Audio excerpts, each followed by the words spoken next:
전도서 2장 18절에서 26절의 말씀을 통해 오늘을 살아가는 나에게 주시는 하나님의 지혜를 깊이 생각해 봅시다.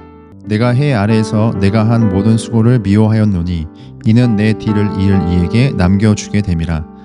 그 사람이 지혜자일지 우매자일지야 누가 알랴마는 내가 해 아래에서 내 지혜를 다하여 수고한 모든 결과를 그가 다 관리하리니 이것도 헛되도다.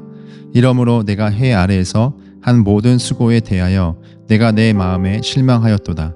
어떤 사람은 그 지혜와 지식과 재주를 다하여 수고하였어도 그가 얻는 것을 수고하지 아니한 자에게 그의 몫으로 넘겨주리니 이것도 헛된 것이며 큰 악이로다.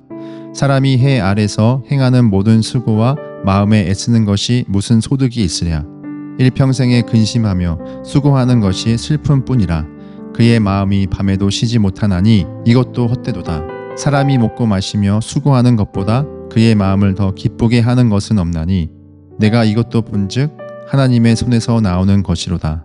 아, 먹고 즐기는 일을 누가 나보다 더해 보았으랴. 하나님은 그가 기뻐하시는 자에게는 지혜와 지식과 희락을 주시나 죄인에게는 노고를 주시고 그가 모아 쌓게 하사 하나님을 기뻐하는 자에게는 그가 주게 하시지만 이것도 헛되어 바람을 잡는 것이로다. 마음은 참 요상한 존재입니다.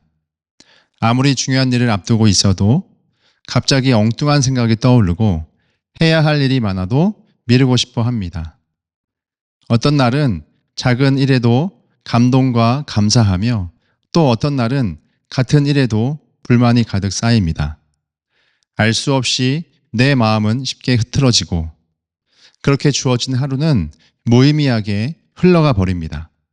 전도자는 무의미하게 흘러가는 하루를 그냥 두지 말고 하나님이 주신 오늘에 집중하라 말합니다. 왜냐하면 오늘이라는 시간은 하나님이 우리에게 주신 최고의 선물이기 때문에 내 마음을 다해 붙들어야 하기 때문입니다. 솔로몬은 자신의 수고를 돌아보며 깊은 회의에 빠졌습니다. 18절에 내가 해 아래에서 내가 한 모든 수고를 미워하였노니 이는 내 뒤를 이을 이에게 남겨주게 된다고 말합니다. 평생 열심히 일하고 애쓰지만 결국 그 결과물은 다른 사람에게 넘어갑니다. 문제는 그 사람이 지혜롭게 그것을 사용할지 아니면 무의미하게 낭비할지 모른다는 겁니다. 그래서 솔로몬은 허무함에 빠졌습니다. 자신이 수고한 마음에는 실망감이 쌓이고 그 수고와 애쓴 마음에는 어떤 소득이 있는지 탄식했습니다. 왜냐하면 자신이 애써 쌓아온 것들이 아무런 의미 없이 사용되고 사라질 수 있기 때문입니다. 인류 최고의 발명품 중 하나인 다이나마이트는 노벨에 의해 탄생했습니다. 그는 다이나마이트를 통해 세계를 더 아름답게 만들며 이 파괴력을 통해 모든 전쟁이 종식될 것이라는 기대감을 가지고 있었습니다. 그러나 현실은 인류 최악의 무기로 둔갑했습니다. 이처럼 인류 역사 속에 선한 뜻을 가지고 뭔가를 제안할 때 부정적인 방식과 이득을 취하기 위해 사용되는 경우가 대부분입니다. 이것이 얼마나 인간의 본성이 악한지를 증거합니다. 그래서 사람이 평생 동안 근심하며 수고하고 밤에도 쉬지 못하는 것이 헛되다고 말합니다.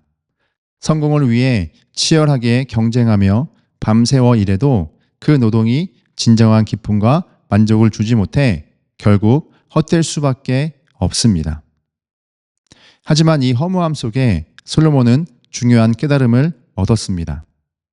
24절 사람이 먹고 마시며 수고하는 것보다 그의 마음을 더 기쁘게 하는 것은 없나니 내가 이것도 본즉 하나님의 손에서 나온다 말합니다.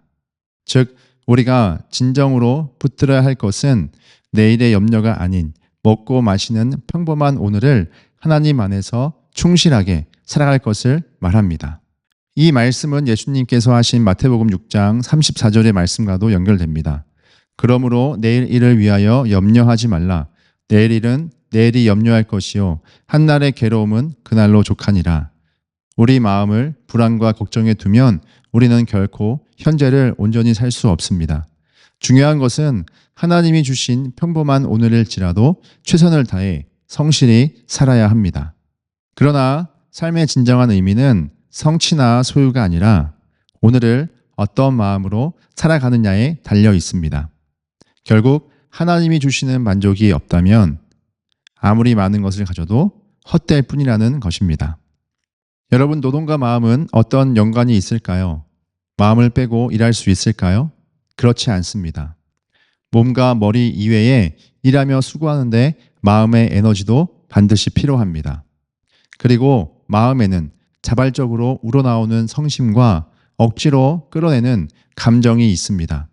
주어진 일에 감정을 배제하고 성심껏 일해야 함은 누구나 알지만 마음을 잘 지키는 것은 노동과 무관하며 마음 자체를 배제시켜 버립니다. 그렇게 우리는 매일 열심히 살아가지만 때때로 내가 이렇게 애써 노력하는 게 다 무슨 의미일까라는 생각이 마음에 찾아옵니다. 하지만 중요한 것은 우리가 결과를 통제할 수 없다는 사실을 인정해야 합니다. 우리는 주어진 것에 최선을 다하고 결과는 하나님께 맡김으로써 과정에 충실해야 합니다. 그렇게 경계가 없는 내 마음에 한계가 없으신 하나님을 신뢰함으로 오늘을 집중하는 지혜로운 삶을 살아야 합니다. 이것을 어떻게 적용해 볼 수 있을까요? 첫째, 아침 루틴으로 오늘을 집중하는 선언을 해봅시다. 아침을 어떻게 시작하느냐에 따라 하루의 흐름이 달라집니다. 하루를 시작하면서 오늘을 집중하겠다는 주제로 짧은 기도문을 작성하거나 관련된 성경 말씀을 찾아 암송해 봅시다. 스마트폰을 먼저 확인하는 습관을 멈추고 잠깐이라도 하나님께 오늘을 맡기는 거룩한 습관을 길러봅시다. 둘째, 일에 대한 관점을 바꿔봅시다. 내가 하는 일은 단순한 노동이 아니라 하나님이 주신 사명입니다. 이 일을 통해 내가 어떤 결과를 얻을까 보다 하나님이 나에게 계획하신 뜻과 나에게 주시는 기쁨이 무엇인지 시시때때로 물어보면서 성취감 속에 감춰져 있는 하나님의 계획을 발견해 봅시다. 전도서 2장 18절에서 26절은 인간의 수고도 결국은 허무하지만 수고는 태초부터 하나님이 주셨고 수고가 주는 참된 의미를 발견하게 합니다. 솔로몬은 수고하고 애써도 결국 누군가를 통해 모든 것이 사라진다면 무엇이 의미 있는 삶일까 고뇌했으나 그는 깨달았습니다. 나에게 주어진 오늘, 지금 이 순간이야말로 하나님이 주신 최고이자 유일한 선물임을 발견했습니다. 우리도 지나친 걱정과 미래에 대한 불안함으로 시간을 허비해서는 안 됩니다. 오늘을 최선을 다해 살아가야 합니다. 그렇게 하기 위해서는 반드시 내 마음을 내가 붙잡아야 합니다. 나도 모르는 내 마음을 하나님께 온전히 맡겨 오늘을 마음을 다해 성실하게 살아가야 합니다. 오늘도 마음을 다해 수고하여 수고 속에 하나님이 주시는 샬롬을 발견하며 믿음이 보람찬 오늘이 되어 봅시다.